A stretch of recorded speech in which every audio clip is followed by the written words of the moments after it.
Gather round, here comes another drive time confession. By the way, an email from Robert in North Essex. Yesterday we had a confession from Ed, the ex-zookeeper, and it mentioned a public school that was right next door to the zoo, which he attended. Anyway, Robert in North Essex says, I was lucky to be at the same college a few years before that incident, in the days of long hair, wide lapels and flares. I visited the zoo many times, and I'm glad to say I treated both rules and animals with appropriate respect. I do remember, however, that there were some who boasted of breaking into the zoo at night, getting into one enclosure or another. I now suspect any enclosure may have its daylight occupants tucked up behind bars. Anyway, and he's just interesting updates there. He enjoys the show. Anyway, thank you very much indeed. I suspect there may well be some more confessions forthcoming from that appropriate college or zoo. Anyway, so yesterday we had one from Ed, the ex-zookeeper, and it went down rather well. And guess what? What? He sent in another one. Brilliant. So I don't think this has ever happened before. I don't think we've ever done a sneaky double on the confession. Have consecutive confessions. Another one from the extraordinary world of zookeeping. Ed, thank you very much indeed. Let's see if he gets a double here. Father Simon and the Forgiving and Wondrous Collective. Yeah, whatever.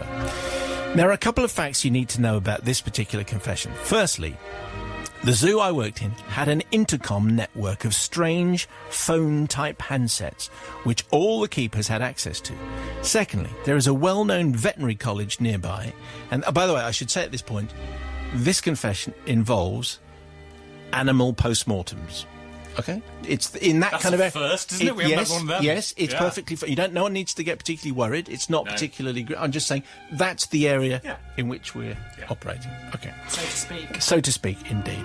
Very good, thank you. It's a well-known vet college nearby, and the students there always relish to have the odd, strange and wondrous, perhaps unfortunate animal to do a post-mortem, a PM on. To make the PM process work, the deceased animal needed to be fresh and not frozen, so the zoo had a PM fridge in which small animals were placed and the college advised. They would then attend to collect the corpses and do whatever they do with them. The college, being full of students, did not work at the weekends, and as a result, if anything needed a PM on a Friday afternoon or the weekend, it would be collected on the Monday. Now, zookeepers are known for practical jokes within their ranks, and this Friday was no exception. I was working in the aquarium section when I heard the intercom buzzing insistently. So clearly he didn't just work with the crocs, this guy. So I thought you were tied to one house. Well, obviously he was working in the aquarium section for this particular story. Anyway, there goes the intercom again. So I stopped cleaning out the piranha tank and went to answer the phone. So I guess you do. Well, there's a thing. So if you're going to work in the aquarium, a cool job. I want to work with the piranhas. Thanks very much. I went to answer the phone. I answered, and Bob, my northern colleague, asked, I'm not doing the voice. Yes, please. Ed, why is there a dead angelfish in the post-mortem fridge? Well, I was aghast. Had we lost one of our prized angelfish? Surely I would have known about this, what with me working in the aquarium. I said I didn't know and I would go and check. The PM fridge was basically a large, tall fridge like you have in your house, and normally contained horizontal shelves on which the hapless animals were placed. It had a solid door and not one of those glass ones that you see in the shops. It was contained in a room on the ground floor of the main zoo admin block, and you walk down a corridor with doors leading off to offices on either side. I walked into the room, grasped the fridge door handle and swung it open to inspect our prized but now dead angelfish. My scream was clearly audible throughout the corridor of offices. I slammed the door shut and took a while to recover before opening the door slowly again to check what I had seen. There, sat cross-legged, arms folded and with a fixed glare at whoever opened the door, was an adult gorilla. What? Well, you would scream. You're looking for a fish. That's not what you've got. The very old gorilla had sadly died, and as the college was now closed... Oh, no, it wasn't alive. You wouldn't have let that out, would you? How did you get in? It was a dead gorilla. The very old gorilla had sadly died, and as the college was now closed for the weekend, all the shelves in the fridge had been removed, and the gorilla had been placed in there.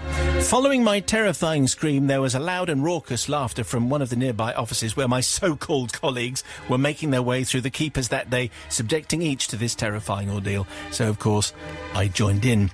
So, dearly beloved and wise collective, I seek forgiveness not for my colleagues for scaring the living daylights out of me, not for all the rest of the keepers I then assisted with also scaring them witless, but for the now long-deceased elderly gorilla who who didn't know that he was going to spend his final few hours scaring us highly trained zookeeping fraternity. Ed, the ex-zookeeper. Well, you would. I just think you would. If you're expecting an angelfish and you get a gorilla, that's pretty much the way it's going to go. What do you say, Sister? That was a very, very funny confession, and the image of this gorilla sitting in that rather macabre fridge was fantastic.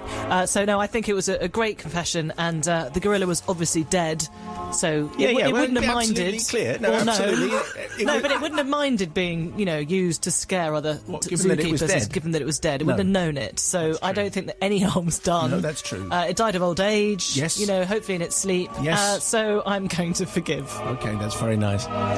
All these caveats we're putting in. Yeah, what do you think there, Sister Bobby, from the Priory? For a moment, though, she would have thought it was alive. I mean, he was sitting cross-legged, I assume with his eyes closed. Could have been sleeping.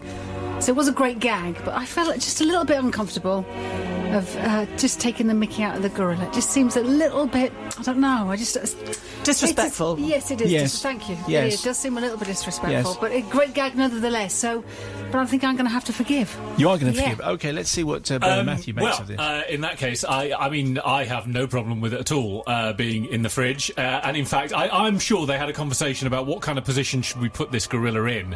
And I can think of a few positions that I would put it in that would not be just the crossed legs and the crossed arms. Like what? That would be other positions that would be actually much funnier. What Go are you on. talking It's an about? upright fridge. It's an upright fridge, yes, but I reckon I could I'd use props where you get something in there with the If you want to with write the to gorilla. Matt, his emails. So yes, I think excellent stuff. All that story was lacking was a public school boy being thrown in with some No, there were crocodiles. absolutely none of those. So yes, I definitely forgive him.